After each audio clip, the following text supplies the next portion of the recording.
It's the Dev Friday Show with Mark and Tim. I don't know. It doesn't matter what I do. We still seem to have glitches here starting it up. But you know what? The recording's always better, isn't it, Mark? It is. It is. It's perfect. Always better. Always better. I was gonna play some other audio now, but I don't know. I don't know if I got it queued up. The one thing everybody's wondering about, Mark, is how did the interview go last week? Oh, the interview went fabulous, Tim. Fabulous. Yeah? No, it was good. Yeah. Good interview. Yeah, it was. Yeah. Does that mean that our secret weapon here? Let's see if I can get our secret weapon here. I can't because when I'm playing the bumper music, I can't bring it up. We'll get back to your secret weapon in a little bit. So yeah, but the interview went well. Yeah, it went well. Good conversation. It's still kind of in process. It's kind of the first of 3. I'm having the second today. So. Oh, really? Yep. And then this was your first non-recruiter interview last week, right? Correct. Yep. So you got past the first one, and now who you talked to today? It's more of like a team interview with some of the team members there. Oh, okay.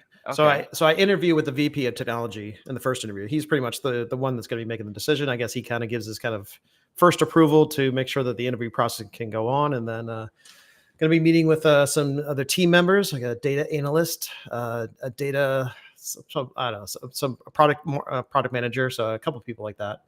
So and going through a bunch of is it a group interview, or do you go bounce from one person to the it'll be three versus 1.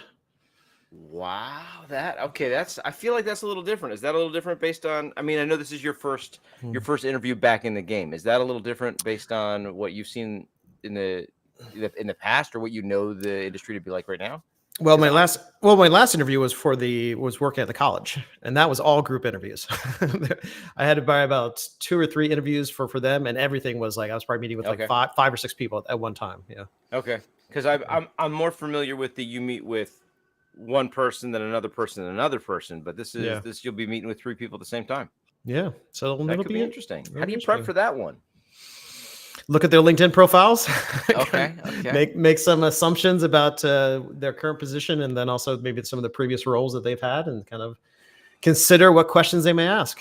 Bring up see what they're interested in, and bring up some hobbies. Maybe I don't know. I have a feeling that data governance is going to be a topic of conversation. So that'll be interesting. Yeah. Okay. And this is what is can you say the role that you're going for here? The title is Cloud Data Architect. Okay, so the idea is you'll be working with AWS infrastructure to figure out where data goes, is used. Yeah, currently they're using AWS programmers and consultants. So they're looking to hire a team now of architects. So they're looking for an application architect, a enterprise architect, which I'm not 100% sure what that role is going to be, and then the data architect. So it's going to be a combination of working on data pipelines, doing integrations, kind of helping out with the data analysts, and also working on some CI/CD pipelines. So, yeah, gotcha. Other than an update on your interview, the other thing I know everybody is desperately interested in is to know if you've made progress on, if you're still planning on what we stumbled across last week as the secret weapon in job hunting. And for those who don't remember, the second way to make money that I stumbled onto was placing tiny classified ads in the newspaper. If classified ads. If you test one tiny classified ad in the newspaper that makes just $30 to $40 profit in a week, it could make you a fortune. A fortune, Mark. So are you gonna be placing some tiny classified ads? Are we going that direction? I think we should bring back the tiny classified ads. I was so excited to hear. So did you spring for the morning call? I did not. As soon as we talked about it, I totally forgot about that. Well, there's always next week. It is. Who knows if this this doesn't pan out, and next week I wouldn't wait for this to not pan out. I mean, why not have a couple different opportunities? It's never a bad thing to have multiple opportunities. And I think you're right. You're going to find some hiring manager that still reads the paper, and he's going to look at that and say, this is amazing. Somebody is still placing classified ads, and then you're going to have yourself a job. Well, this is also, it also feels like it's going to be a little bit of an expensive venture to place some ads, because the cost of the ad. Also, I'm probably going to get another line, another phone line, another email address. Okay. That's another email address. Aren't there services like that? I thought with the rise of Craigslist, you can get a disposable phone number and email address pretty quick. Maybe, I don't know. I'm looking right now. What is the cost for a morning call classified ad? Wait, post free classified ads? Or maybe what for is the this? web, maybe for the This is on a website. website. What in Yeah. the world? Nah, I don't want that. I want the regular print stuff. How do you do the print? Run day? No, run up to 4 days. Nope. I don't know. Can we even place classified ads anymore? I haven't taken a look at a real newspaper in years. Are there classified ads? So I'm assuming there are because they have to make a little bit of money. So I don't even know. All righty. I have no idea. It's the second interview today. All ready for it? You've kind of internet stalked the people that you're talking to as is appropriate. That's what you have to do. All righty. Yeah. You have to pay for that extra LinkedIn. Did you? Oh yeah. Feature so yeah. I can know who's viewing my profile too. How is LinkedIn? How is LinkedIn? You hit the button to try LinkedIn Premium, right? Well, I was previously on it for about a month. Yeah, I was on the. I think they had like a free trial for like the business, and then I kept like one more month of that. I did stop it for a bit, and then I was like, I should just, because I did notice they do juice the algorithm. Like if you pay, you definitely get more responses, and also I get people reaching out to me more. So yeah, it's definitely worth it. If you're looking for a job, I would pay like the $45 for their career premium plan. Because I think that does give you. Is that $45 a month? It is. A month? So I'm hoping this search does not take too long. That's more than Netflix, Mark. So I don't have to keep paying for LinkedIn. I know. Yeah, look at it. How much does LinkedIn Premium cost? $29.99 per month if you opt for its career focus. Well, if you pay for like the 6 month or the year plan, which then you have to shell out like $200 or $300. Yeah, crazy. Or $59.99 a month if you subscribe to its plan for business and managers. Man, I don't know. Well, if it's worth it, I guess it's worth it. So that's how you're stalking them. Is that how it goes? You get to find out a little bit more about them. What do you get more information since you pay for premium? Well, it is you do have the option of like when people view your profile, you can if they have their profile, they have to have something on their profile turned on. So there's a privacy setting on their side. They have turned on where I can kind of see who they are and kind of I can view their profile. Then you do get a couple like with those in messages. You can kind of send stalking emails to or internal messages to people without having to be connected to them. So it is. Yeah. So if you really want to make a few connections, and also I do think it is valuable kind of seeing who's watching your profile, because then you can kind of have an idea of who's finding you in their searches, and then And I feel like we're getting back to our normal pace of absolutely no prep. Like the last couple of weeks, I felt like there was a little bit more prep, and this feels more normal. Well, it's I could talk about something. I did have another interview this week too. Oh wait, what? With a totally different company. Okay. What was your other interview this week? It was for an interesting business. They sell golf carts. And they were looking for a cloud architect for their golf carting business? Yeah. So they sell, traditional golf carts that you would sell to a golf course, but also they sell like have you seen like the ATV big kind of pimped out style golf carts with the huge kind of rims and wheels and yeah. So that's actually what they specialize in, like doing custom carts. So what they have a few developers, and they're building their own kind of an invoicing document management system, and they're doing it internally. And it seems like they have one lead developer. He's really young, and they have a couple of junior developers. And they called me in to say, would you be interested in working with us for moving this to AWS? Because currently they're using Amplify for doing a little bit of testing, pushing their application. Amplify is AWS's push notifications, right? Amplify is like sort of the Firebase competitor. So if you want to kind of have your statically built application deployed online, like you can with does it not wrap push notifications too? I thought it was like their version of like. Well, it does. It does have like those features built in. Like it has like a GraphQL database. But it's more than that. Okay. It's pretty much just for hosting. Kind of an automated it was pipeline for mobile apps, applications. Right? Yeah, for mobile apps. Yeah. So it's interesting. They're building their application using Flutter. Why do I know this but don't remember it? What is Flutter? So Flutter is Google's kind of a React native, but it doesn't use JavaScript. It uses its own language called Dart, which if you take a look at it, sort of looks like a mix between like JavaScript and maybe, I don't know, Go. Actually looks very similar to Go, I think. Okay. So it uses its own language, and it compiles down to its own kind of platform, right? So it's not running. It is a native. It builds native applications for iOS and Android. So it'll compile down to that platform's. Correct, but actually, it's interesting. The way the system works is that it works more like a game engine. So it has like its own internal rendering system that it uses. So when it's rendering views to the screen, you're not pulling the native APIs for that. You actually it's rebuilding its own kind of views, kind of dynamically on the device. So it doesn't. When you can say if you build your app and you say, hey, I want this screen and with some box or drop down or something like that. It's not using native controls? No, it's not. Wow. It's like, I know like React Native rebuilding would try to use the native control. Like it would compile, Correct. right? Would it compile down and then in the end try to use the native control? So this is all Flutter on top of okay, so that's why you say it's more like a gaming system, because you're saying, no. This is my UI. I'm not trying to make it feel right for your platform. That's an interesting way to go. I've definitely taken a look at it, especially when I was for my mobile development class. I considered using it.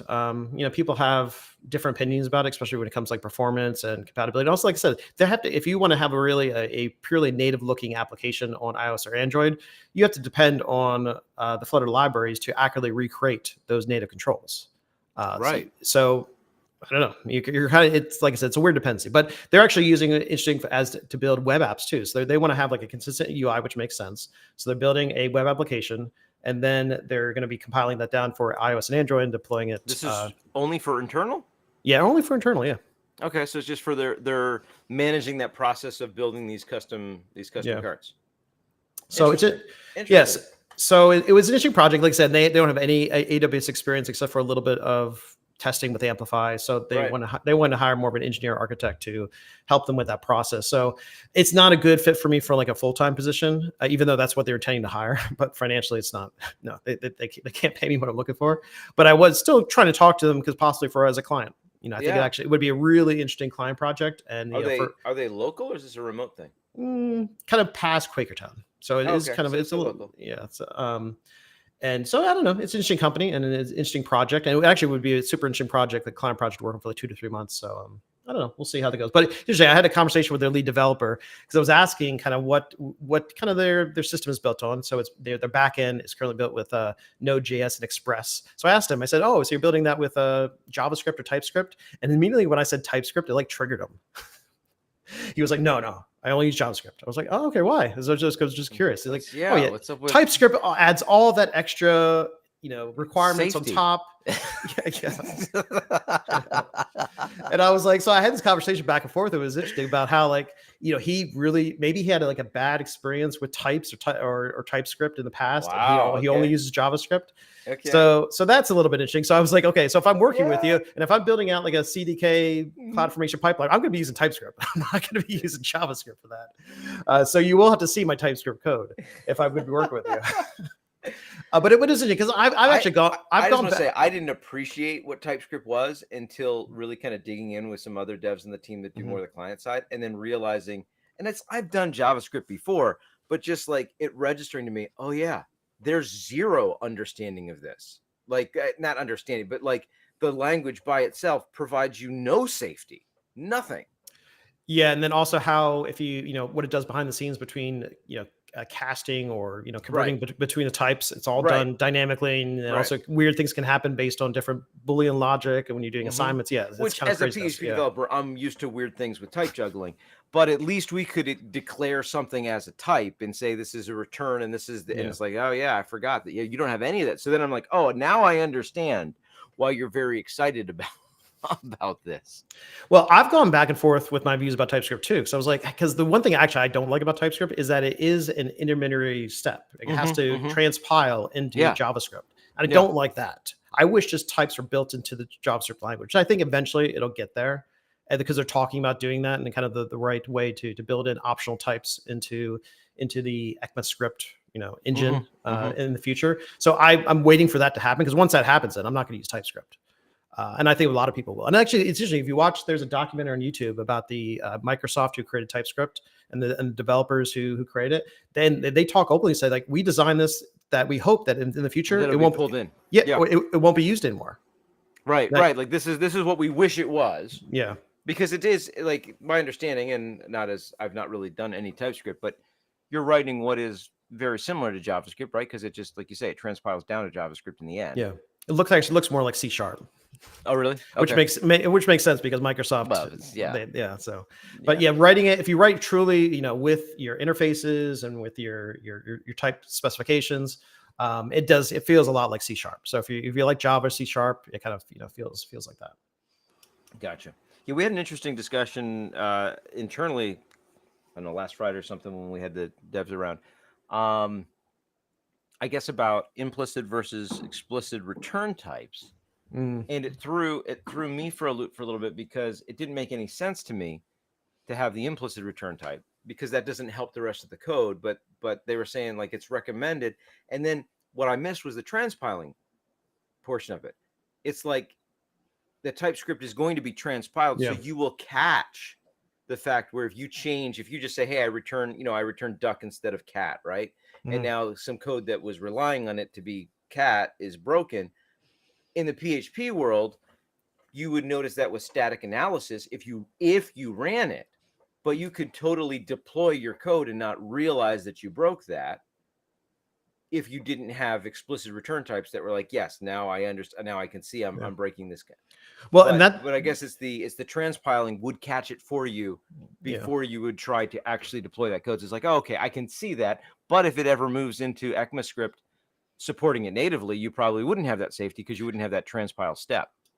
It's true. Well, that is interesting. Even though I don't like the transpiling, catching, because you could write stuff. Because you could write TypeScript without specifying types, and you just use it as like a build tool that allows you, like I said, that allows you to kind of find these errors before you actually push it out to production In my mind, not knowing too much about TypeScript, right? But that feels very similar to running something like PHP Stand, which is a static analysis tool on your own code before, you don't have to, right? Nothing stops you from deploying that PHP code, but as part of your build process to say, yes, are there any places where I am obviously sending the wrong thing?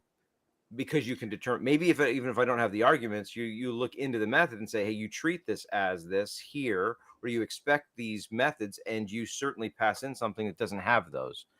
Because your types are so loose, you're not actually enforcing anything. It can still catch some of those type errors, but yeah. So thinking about the types, I was going to ask you, I think we talked about PHP because PHP has optional types, right? Optional types meaning, as you it could be for like parameters. Yeah, you don't have to specify return types. You don't have to specify. But even if you wanted, types. Even when you're defining like your properties or your variables, your properties and variables, you do not. Yeah, you don't have. So there is no colon string int. You could kind of specify. You can. Well, that's what I was asking. Is it like an optional thing you could add to it? Yes, you can. Yeah. You don't have to. Okay. And we, like, our team, our policy is pretty much, yes, we want types. So you enforce that. So, yeah. Okay. Yeah. So we're expect any new code is pretty much expected to have return types, argument types, property types, like we have, and I think we have tooling that'll like. Now, will the PHP runtime catch type errors then based on those specifications in the code? Yeah. If you try to pass, like, using the animal example, right? If you try to pass a dog class to a cat, to something that is hinting on cat, no, it'll throw a invalid argument, or I forget exactly what exception will be thrown or error, but you will definitely not get past the call. It won't execute that method. Yeah, because I wanted to ask you that because Python has optional types where, from a runtime perspective, it doesn't care, right? It doesn't use it. It's really just for your IDEs, your tooling. Right. You can look for that for doing analysis, but it doesn't use it from a runtime perspective. That feels like what we were doing in PHP before the language supported the type hints. Or the type declaration. I shouldn't say hints because they're really declaration. We could annotate. There's plenty of tooling to annotate. Hey, this variable animal is going to be of type cat, and you could even use static analysis tools to tell you, oh, in this particular case, you pass something that may not be a cat to it, but the language wouldn't stop you because it didn't have argument hints. But now we can type our arguments, we can type our returns, type our variables. Yeah.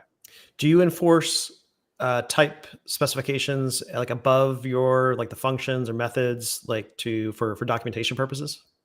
You mean like annotate them? Yeah. No.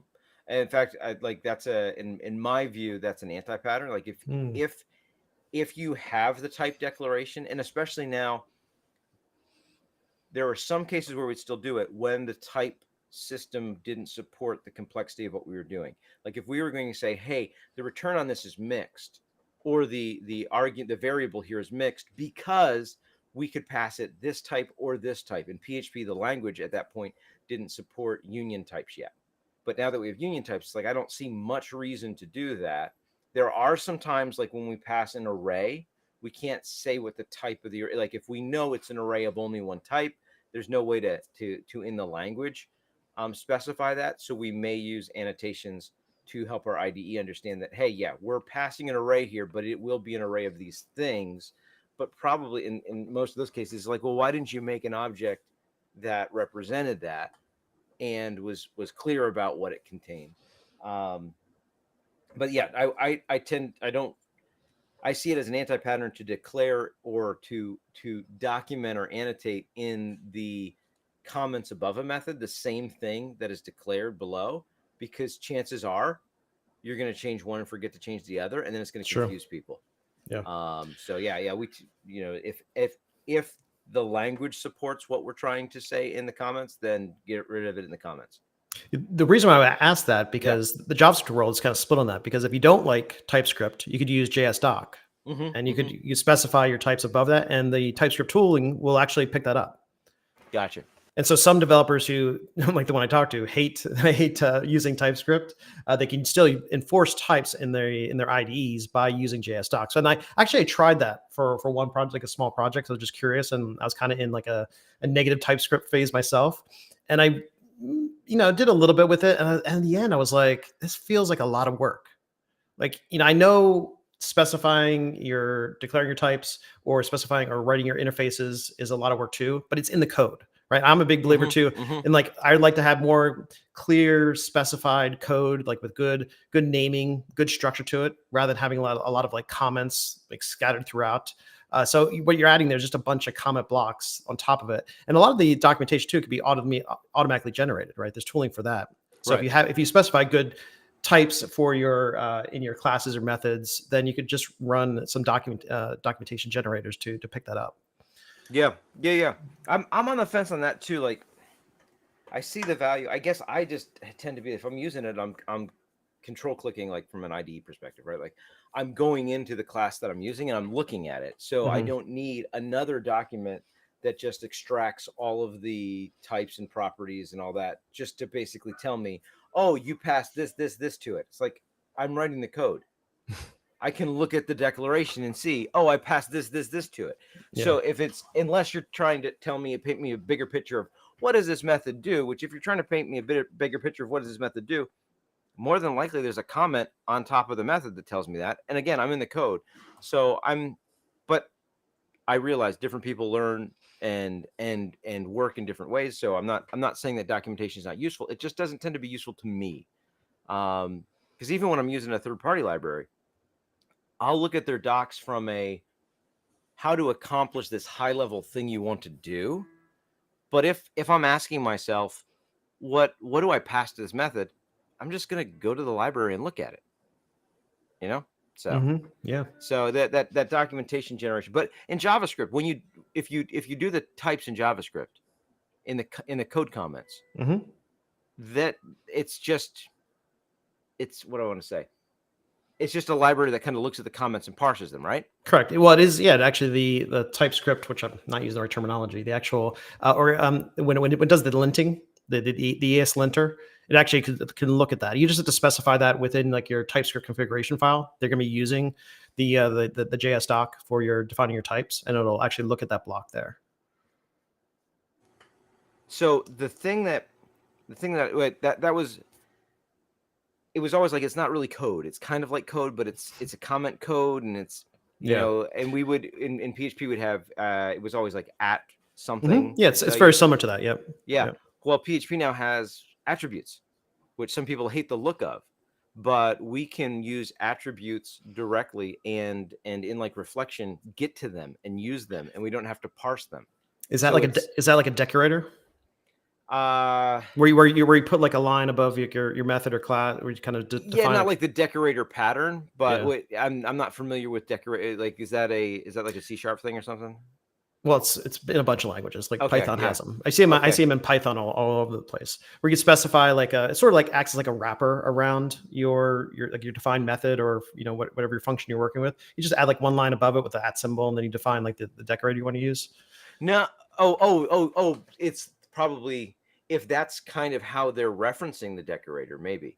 But in PHP, it's like you can just add attributes to properties, specifically for like ORMs and things like that. We used to do it in a comment block on top of it, or in an XML file that did it by hand, and would say, hey, for this property and this object maps to this column in the database. But generally speaking, you do attributes, what we would call attributes, which would be in the comment block on top of the property. Like, hey, this @var, it's it's this it's this type of a thing, and you're going to find it in this column. And then something would go through, parse the comments, and understand that, oh, you're telling me that this property maps to this column in the database. Now PHP has attributes where we can do it in a thing that it is code. So it's parsable, it's understandable, it's lintable, all that kind of fun stuff. And it looks a little different. I think it's going to take, we are just starting to transition to that for some of the things that we used to document with what we would call annotations, with the @ symbol. And I think some of the devs are like, that looks a little weird, and it might, but it's a lot easier to, well, it's actually code now, as opposed to formatted comments that you parse. So I'm excited to see us use more and more of that too now. But, so you got a conference coming up.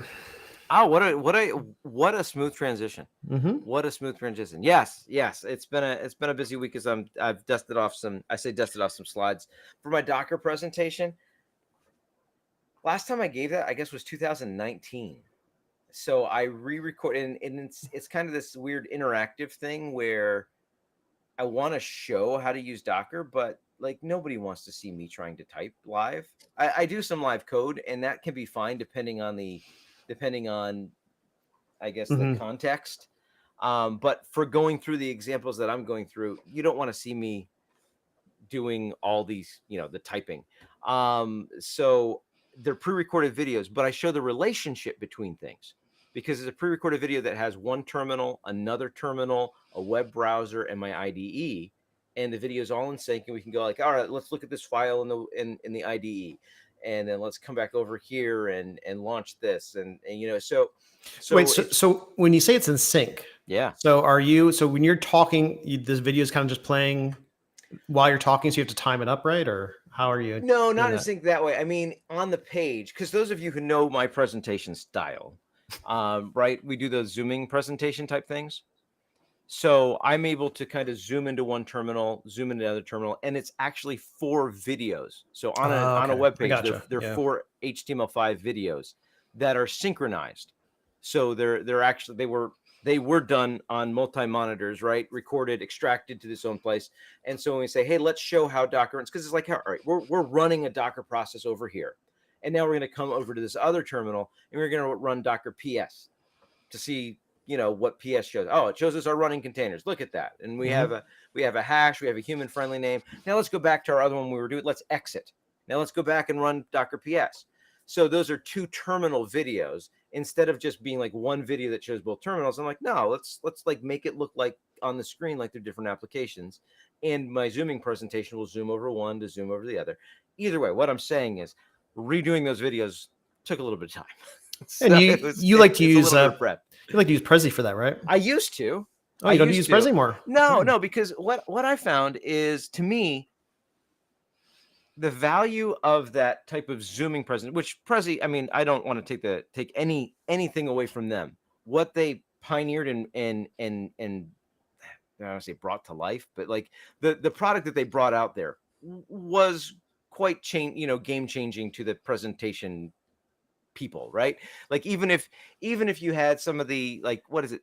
There's some of these JavaScript frameworks that were for slides, and they boasted non-linear, right? And what they meant by non-linear is you could show one slide, and then you could go to the left and show the next slide, and then you could kind of go down and kind of explore that idea, and then you could go to the right and you'd be at a new idea. So it wasn't really non-linear. It was like allowing you to take different paths. But Prezi was just like, hey, how about it's just one big canvas and you change your viewport? So those who haven't seen a Prezi, that's how it is. The problem was, I felt like a lot of people just said, oh, this is cool because it zooms, and just looked at it as a transition and ended up taking what was their existing slideshows and just dropped slides on the canvas and just zoom from one slide to the other. It's like, now you're just you've taken PowerPoint and you've been like, you know what would make PowerPoint better? Motion sickness. Yeah, because unless you're going to build it like you're telling a story, right? So you're like Right. illustrating a story where it has like a beginning and an end. You kind of want to take them on a journey, and then it could, at the end, you can kind of zoom out and see the whole, all of your illustrations kind of working together. Yeah. And even if it's not like at the end you zoom out, you can zoom out throughout, and because then you see relationship, right? You're like, this idea is related to this, closer than one that's way over on the other side of the screen. And the zooming can kind of give you that idea of distance or relationship. So that's what I loved about it. And they came out with a Prezi version 2, and it was pretty much geared towards taking your existing slides and then just throwing them on a nice canvas that looked cool. Like we have these designs. This looks like a tree, and each branch has a little 9 what is it? 9 by 16, whatever the aspect ratio is, spot for you to put in what was your existing slides. And I'm like, that's no, that's not the value of this. So I wasn't thrilled to see him going that direction. And the other thing was, it was painstaking to use their editor for me. Yeah. To try to do some creative things. That's what I thought too, because I was inspired by seeing some of your talks and your presentations, like, oh, should I use this for my classes? And then I was like, I tried to use it. It took so much time to like build. And I'm like, oh, I didn't do it. I mean, it was a good editor for what it was, but it's like, there's other we've been doing this vector-based drawing thing for quite some time. We didn't need to reinvent it as a presentation editor. So what I use is Sozi, S-O-Z-I. It's an open source project. Sounds a little bit like Prezi, right? Sozi is an open source project that takes an existing SVG, you load it into their editor, and then you can set all the viewports. So you can set all of your, like, okay, we go from this to this, all the zoom levels with Sozi. And so I just create my presentations as a large SVG now, load it into Sozi, and then do the zooming. So for this Docker presentation, got a section that's like, hey, this is how you're going to run, because it's a PHP conference. I show how you're going to run PHP, not by installing it on your system, but as a Docker container, but it feels like it's installed on your system. But instead of just saying, here's the magic Docker command, we actually iteratively go through exploring, like, well, let's just run PHP as a container and see what happens. Oh, let's figure out that, running PHP-A, which gives you the interactive, I forget what they call it. Anyway, you can just type PHP code, right? Yeah. That's not too useful.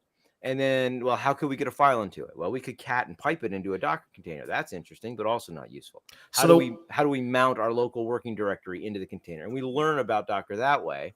The one thing I want to know. Oh boy. Are you going to be showing your bash aliases? You should. I actually make a mistake in the video, and since it's such a process to record, because I basically screen capture 2 of my screens and then edit it down in a nonlinear editor to get it where it needs to be, and then export that, and then use FFmpeg to pull out the terminal, to pull out Storm, to pull out all the different things, add some titling on top of it that matches my presentation style, so it looks like I'm kind of writing on top of the terminal to be like, hey, arrow here, this is what this does, arrow here. So after doing all that, I realized I made a mistake, and I go through and I show how to alias it. I take the command that works and I just go alias PHP equals boom. But the problem is I use backticks with PWR, print working directory, or PWD. That's your current working directory. So it aliases that to wherever you are when you do the alias. you need to actually use, like, I think it's $. I don't know. It's whatever you need in a shell script or bash script or whatever shell script, to give the function that gives back your working directory. So no matter where you run it, it basically says where so there's one mistake in my alias that's in the video, and I'm going to have to say, don't do that, but do this instead, and it'll make sense. Yeah, because that's where I actually started to use Docker more once, because when you start learning it, it is a little bit verbose. You know, it's a lot of long lines, and unless you have like a note file that you keep all of your Docker commands you can copy and paste from, and even that takes time to do. But once you kind of get in the practice of really working and applying your aliases, so you can make like short, like PHP or I don't know, or Java. Actually, on my alias, I have Java. I don't have Java installed, but I have like a Java. If I ever need to run like a Java command, I have that running through a Docker container. So it's like, but once you can connect that with your aliases, then it simplifies, and then I don't have to worry about the long Docker line. I can have it set in my alias file, and then not have to worry about it. Yeah, I do the same. Like if I need to run anything in Node or npm, I'm not installing that. You know, I will install PHP. I still have Node. I do have Node installed. I do have to keep that because MVM actually works really nice, and I like it. Yeah, I could switch between different Node versions, because what we see in our project. Nice. Well, but you don't have to. The downside about the Node.js world is that, yes, once Node starts to update itself and packages have to update, then a lot of incompatibilities happen. But then you can switch between different versions, like we do for our site, where I haven't migrated yet to something else. No. I have to every time that is that what we're running on? Every time that I build that, I have to switch to Node 16. So the latest version is 20. So I had to switch back to Node 16 because Gatsby isn't compatible with that. And actually, in addition to the reason why it stopped working on GitHub Actions, which we had this automatically building on GitHub, is because GitHub doesn't support that anymore. Oh, well, that makes sense. Yeah. GitHub's like, no. But with the virtual manager, makes it easy to switch back and forth between it. Yeah, I mean, but then from my perspective, it's just as easy because I rarely run it, I guess, is I just specify the node tag in my Docker command. Just like, I want to run, this version of Node and run npm on that. In fact, I think we did that the other day. We had some legacy JavaScript code, and we had to update a dependency, and that was the solution. It's like, we'll just run Node. We'll run that tag version of Node, get an old version of Node. Look at that. Now we can run npm. We can update because we couldn't use the modern version. Or at least used it as we got up to the modern version or something like that. And you're probably not going to get into but dealing with, one thing about Docker that I had a little bit of issue with learning was I think we talked about on the show here. Remember when you took a look at one of my Docker files? I do kind of remember that. I don't remember what your Docker file was doing, but it was doing some things. It's basically, I was trying to run Gatsby, like the process within a Docker container. So it would do all the building I could just run it, and then I could preview the site in my browser. It would do with the port. I could just bring it up. So referencing both, like if I want to map a part of my file system and also with the ports, that can be a little bit confusing at first, especially when you're trying to set up your Docker file. Right, because you don't want to do it with your Docker file. I think that was the issue. Maybe okay. You want I'll try to force it. To just be the image, and then it's at runtime. You mount in any local files. Or unless you're doing like a build for production, that's where it gets weird, right? Like if you're building a container that's launchable, then you want your files there. But if you're doing something locally, then what you really want to do is you want to mount your local files into the container, which we talk about. And in the talk, I do one really simple Docker file at the end, just to show like an example of here's like a utility script that you might want to run. And for me, I use Halidator, which validates Hal JSON files. And Halidator is a Ruby gem. And it's like, so I'm not installing Ruby on my on my system. Are you kidding me? so instead of that, I show it's like, what we could do is we could launch a Ruby container. We could then go into the container and we could install Halidator, like install that gem. And that gem then gives you a command line script to validate JSON files. And you could run that script, or you could create a Docker file that said, basically take the latest Ruby, install Halidator, and then set your entry point to Halidate. And now anything you run when you run this container, it expects you to pass the next argument, which is whatever you're going to validate, or how you're going to validate, or pipe something to it. And now it acts as if I have Validator installed in my system when I for sure do not. It's just a Docker container. So we do some simple stuff there, and the hope is to get people, like if Docker has seemed mystical, or you just have a handful of commands that you run because that's what your team tells you to run to get something working. Hopefully this will show you the utility of it and get you to start playing with some of the other things that you can do with Docker that don't require a whole lot of heavy lifting. It's just like, oh yeah, we can just try it. So how many of your other fellow coworkers are coming to PHP Tech? Yeah, we'll have a couple there. Well, one is one of the organizers of PHP Tech, so he'll be there. John will be there, and let's see, we got me, Andy. Wait, so is John working with PhoneButter? John Cogden? Yeah. Oh, I didn't know that. I thought he was doing something. I thought he worked for something else. How long has he been working with you guys? He's been there longer than I. He was. Oh, interesting. Okay. He was contacted. We talked last show about like the origin story and all that kind of stuff. For some reason, I thought that him and who's the other guy with who does the? Hey, I just feel like we have to interrupt this because we've got our first. If I understand this correctly, we have our first Sensi Dev comment. Sensi Dev's my account. So yeah. No, but I mean it's not. It's to that. So here we go. Yeah. From Diggs, by the way, what's up? Have a good stream. So there you go, Mark. We've got the Twitch. Twitch viewer. There we go. Yes, we do. Well, maybe since we're actually talking about technology this week, we'll actually have people listening. We talking about technology speaking of technology, but no, anyway, we've got now there's so many conversations we have to have. Andy's going, JC's going to be there, obviously. Wait, go back to it. Let's talk about the PHP Ugly guys. Who's the other guy with John? Eric. Okay. So JC, I thought him and John worked together, did some consulting. They do. Okay. John is the developer that company provides PhoneButter. Okay, I gotcha. So if you want to understand how that all works, but yes, yeah. John and Eric run PHP Architect, but John works with us. So we got JC. I think everybody else calls him John, but we call him JC at the company. JC, Andy will be there. I'll be there, and another dev on the team will be there as well. Who have any of your other devs doing talks too? Yeah, Andy's doing a talk. Hence feeling like it's not a problem for me to call him out by name. He's doing 2 talks, I think. One on zombie code and the other on enums. I think I'd have to pull up the schedule again to remember which of his talks he's doing. Okay. What could be interesting to talk about for 30 or 45 minutes to talk about enums?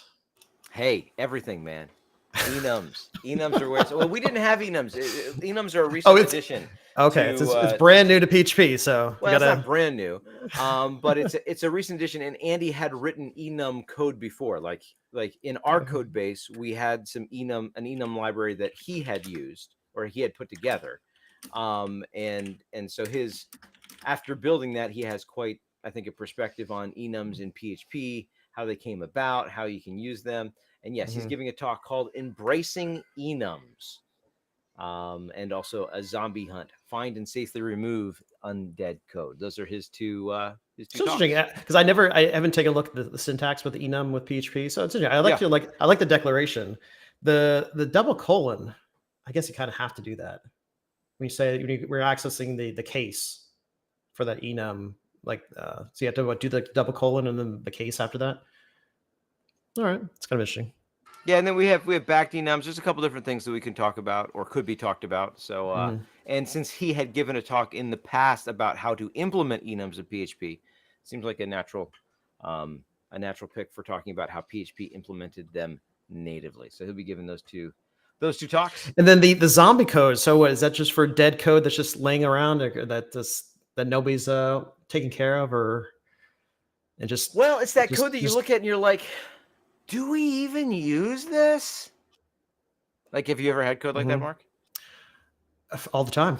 Okay, so I have a NAS of all my previous projects that I've worked on for my whole life. I'm not talking about and the that code when that you're like, I is this would, even used anymore? that I'm probably never going to look at again. But I keep everything. But I meant in like an active project, especially a large scale one, like the code base that we work on every day. You can come across something and be like, hey, does anybody use this method anymore?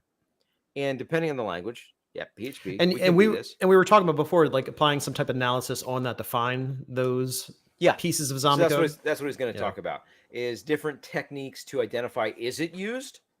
Because in PHP, that can be an interesting question, since we could call code with a variable, right? Like it's not that every method that is executed or is called with the method itself. You can certainly set a variable to that method name and call it. Or if you're talking about controller code that is kind of executed or discovered or found based on the path that the web request is, I mean, it's essentially the same thing, right? You're saying we're going to dynamically call this code. So since we have that potential, you may look at, specifically when it comes to old controllers, you may scratch your head and say, well, does anybody visit this? Can you get to this? Is this linked anywhere? So it's going to be techniques for identifying whether the code is actually used, and then how to get rid of it. Okay, that could actually be interesting. And is it very PHP specific, or could be applied to other? I think his examples are PHP specific, but yeah, I believe it has general, a general appeal. So all right, yeah, I would definitely attend that. That sounds interesting. So that's going to be Tuesday, the first day of the conference at 10 a.m. So I think his talk is right after the opening keynote. So no pressure, Andy. No pressure. So this is interesting. Since you guys are all remote, this is kind of is the one time a year that you guys look forward to coming together? We've done actual team, like the whole team gets together, and that's nice. But this isn't that this year, because it's just a handful of us that are going to this conference, where it's not an official like, hey, we're taking the team here type of a thing.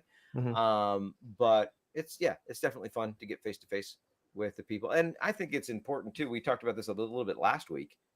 Is when you have a fully remote company, a fully remote team like we are, it's good to have some of that in-person FaceTime every once in a while. So it's, you get to understand the person a little bit better. And then that, I think, leads to better communication over the technology that we have, which is, Slack and video calls and things like that. I think getting FaceTime in person can definitely help with that. I agree. All right. So no tiny classified ads for Mark yet this week. Maybe next week. We got a couple minutes before the end of the show. Two things I noticed this week that I thought would be interesting to bring up. One, I don't know if it's because we've talked about it, that my phone is bubbling these things up, but apparently they're re-releasing Roller Coaster Tycoon, like a classic edition or a new edition, or Atari's something's going on. They keep it updated. So, and you said there was that kind of community-driven project, right? Yeah. So you say there's a new version, but based on the classic version? I saw something that something bubbled up that Roller Coaster Tycoon, like a remastered. I think that's what they remastered. Call it. Okay. It's a remastered version of the second one or something like that. I don't know, that they were coming out. So that was a. And I think it was a new article that was bubbling up, and it wasn't just, an old article because we had talked about it and your phone obviously listens to you. I also saw, I don't know if it's that open source project that kind of plays on top of Roller Coaster Tycoon, but somebody was showing off ray traced images from Roller Coaster Tycoon, which is an interesting thing to do since it's such a 2-bit type of a feel. A pixel, yeah. To have like a more modern engine give you a rendering of the artwork. And I don't know if it ran real time or not. Well, the only thing I would know, if they are making a remastered version, I'm not playing unless it's written in assembly. You can feel the difference, right? Oh, absolutely. The speed, Tim. Speed. Oh my gosh. The other thing. Okay, no, go. Yeah, we got more. I think Roller Coaster Tycoon is one of our fans' biggest topics. So we got more than that. No, what? Well, no, like I said, I think I was every time I think about Roller Coaster Tycoon, I think about the assembly version. How much assembly work have you done in the past? Have you done any? Like, Just when you, I think may have done a couple things with microcontrollers. Yeah, once that's what we upon a talked about. time. Because when I learned in college, I had one course with for assembly programming, and that was hard. It was so obtuse to really understand it. Going back, if I kind of want to relearn it, it makes a little bit more sense based on my years of experience. I can kind of understand a little bit better now. But it is fascinating to think of how much software early on was built with assembly and how much work that was. Yeah, because I mean, I may have done it with a microcontroller once or twice, but any other things I've done with microcontrollers, I've written in like a higher level language and then compiled it down because I'm a normal person. I can't imagine. Yeah, no, I can't imagine what it was. It's mind boggling to think about, like some of the Sprint type stuff that you'd have, or is it Sprite? Sprite, right? Yeah. Some of the Sprite work that you'd have to do and how you would, it's mind boggling. Have you introduced your kids to the Roller Coaster Tycoon? No, I don't know that I've ever actually played it. I need. Oh my gosh, you definitely should. Maybe on the plane right out to PHP Tech, you should get your laptop and open up some Roller Coaster Tycoon. It looks like it's on Steam. Mm-hmm. So, and I think I could probably put Steam on my. I don't know if they have a Linux version. That's an interesting question. You mostly just run it on Windows, but yeah, something you should definitely try out. Yeah, it's fun. I give it a shot. I mean, how could they not have a Linux version? I mean, if it's written in assembly, seems like that'd be pretty portable. Yeah, it's true. The other thing that I realized is we had talked. So and this is where I'm going to suck you in because startup idea, right? Oh, I love those. I'm going to immediately buy a domain name after this. No, it's the one you already have. Podboost. Podboost me. Oh, that's right. Podboost me. That's right. I had looked, and I am pretty sure, and I don't want to make it sound like I'm blaming assembly AI. I am, but I don't want to make it sound like that. When I had looked at my spend the other day, I think something with their usage charts were off by an order of 10. Because remember, I said it cost me $12 to run the default, their more high-end model when I was asking it to summarize this show. And it wasn't. It was $1.20. So, and that was what was puzzling me, because I was seeing the decimal point 12 point something. And then I was also seeing my funds that I had given them, which were $10. And I'm like, how are they not shutting me down? Because I have spent more. No, but apparently when I was using their default LLM to ask it questions about the transcription, I spent a whole $1. And then when I used their basic one, it was like 4.3 cents. So when you think about it that way, for transcription, everything, we're talking about pennies for what took an hour podcast to do. So here's what we do. Landing page, right? Landing page. You upload your audio, and then you put in a paragraph, like comma separated, or somehow we got to figure out how to do like examples. But you give me examples of the summary you want from your past summaries. And then we just say, hey, given this transcript, give me a summary that's similar. It's doing a pretty good job, honestly. Like if you go to, what's the name of our website, Mark? DevFridayshow.com. DevFridayshow.com. You'll see episode 79, interview prep. I barely edited what they gave me back. Wow. So the summary for that was Mark shares tales of his bellhop days, which you did. And that was good too, because I didn't tell it that you're speaker A, I'm speaker B. It knew that this was a podcast to Mark and Tim because of the examples I gave it, right? But it correctly identified you're Mark and I'm Tim, probably because we call each other by our names on this show. So Mark shares tales of his bellhop days as Tim recounts the puppeteering gigs of his youth. Honestly, I wasn't that young. But anyway, they debated the pros and cons of refilling ink cartridges versus subscription services while dodging questions about their latest tech projects. From solar eclipses to strange job interviews, it's Dev Friday.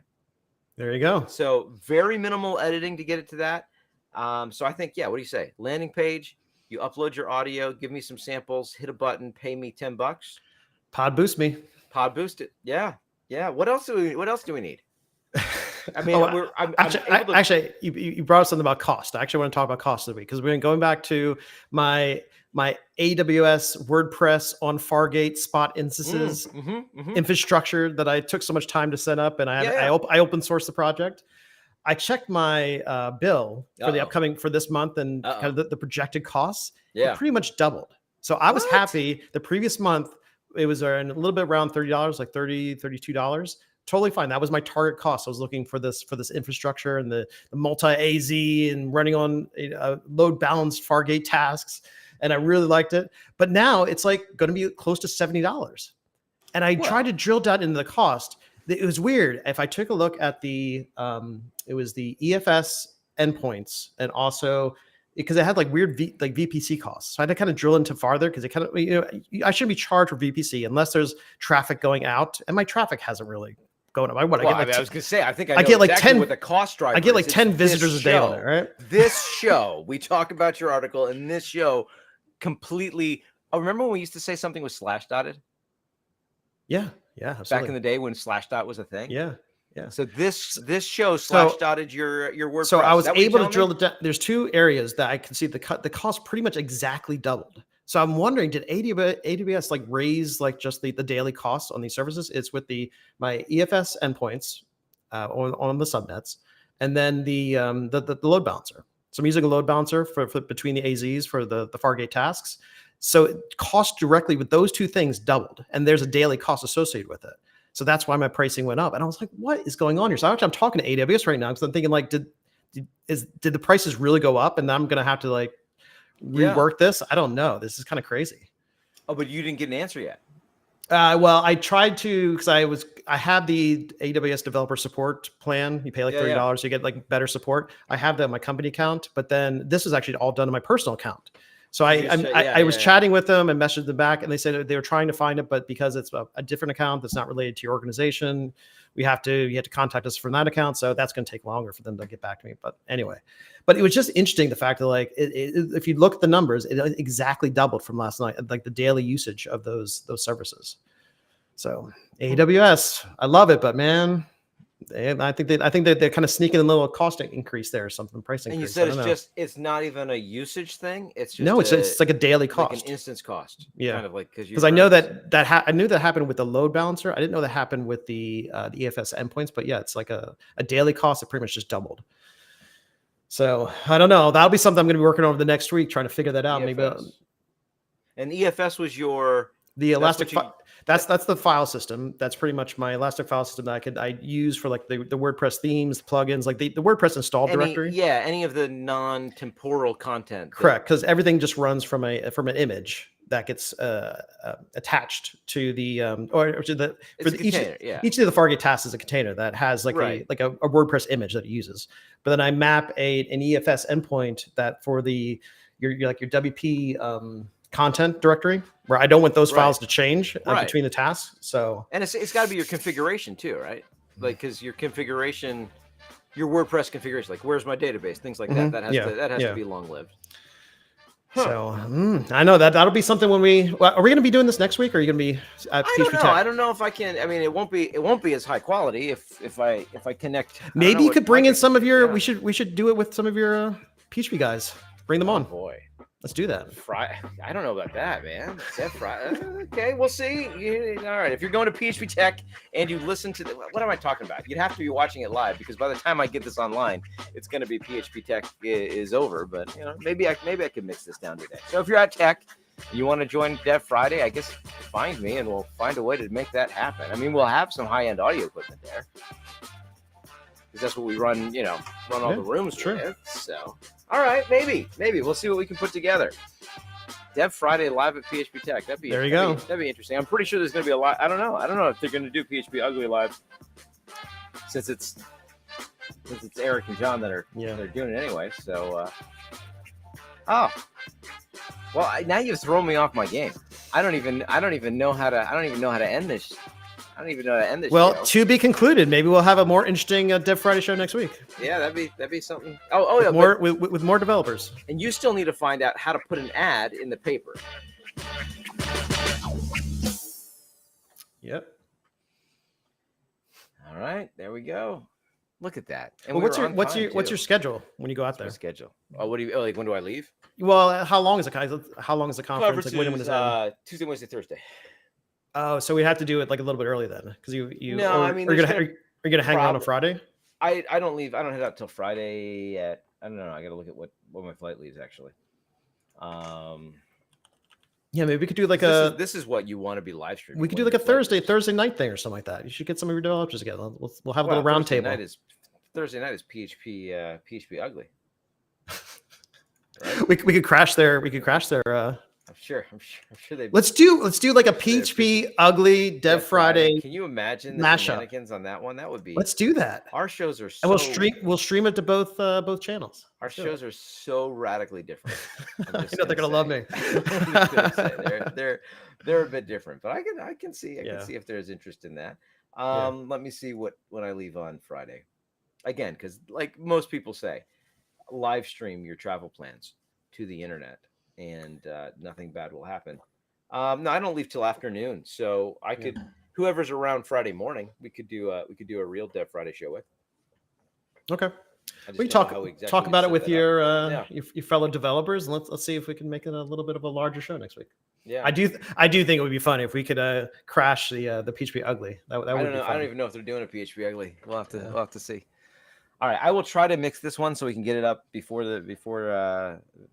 tech, because it feels like there's some tech related content on here. So yep, I agree. All right, I'm going to end for those watching live. Sorry, you don't get a bunch today. This is just us talking. So nothing bonus. We did get some